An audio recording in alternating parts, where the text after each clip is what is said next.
While moving on, U.S. National Security Advisor Jake Sullivan is in New Delhi on a two-day visit. According to the White House, the U.S. NSA will hold talks with his counterpart Ajit Doval in New Delhi. The discussions are likely to cover a wide range of bilateral, regional and global issues, along with finalizing ongoing initiatives as the Joe Biden administration concludes its tenure. The US's NSA also met India's External Affairs Minister Jaishankar. Sullivan will visit the Indian Institute of Technology, Delhi later today, where he will meet with young Indian entrepreneurs and deliver remarks on the United States and India building a shared future.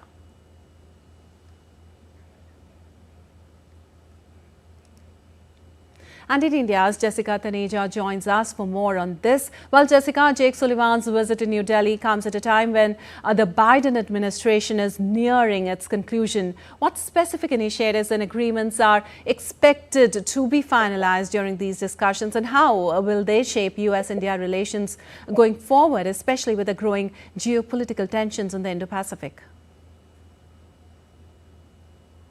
Well, that's correct. And National Security Advisor Jake Sullivan is in New Delhi and is expected, of course, also to meet with the entrepreneurs at the Indian Institute of Technology, as you pointed out. But a major part of his visit would also want to focus on the bipartisan support that successive administrations of the United States have been giving India, and that mutual relationship that has grown over the years from a strategic comprehensive partnership to much more than just technology and information sharing.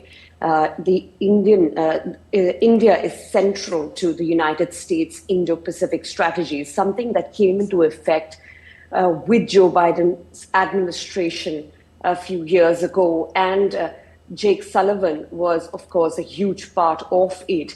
And in terms of Biden aides who helped deliver that strategy for Asia in particular, not just limiting it to China as India as a bulwark against China, but also creating space to coexist and having policies in place that would advance the use of technologies and equip, to try and equip as much as it can to the global south as well. And India is central to that entire picture of what the United States had envisioned moving forward, and as the role that India would play in the Indo-Pacific. Now, that said, India is also in various partnerships with the United States, particularly in the initiative of critical and emerging technologies, where we've seen cooperation in the fields of artificial intelligence, quantum technology, semiconductors.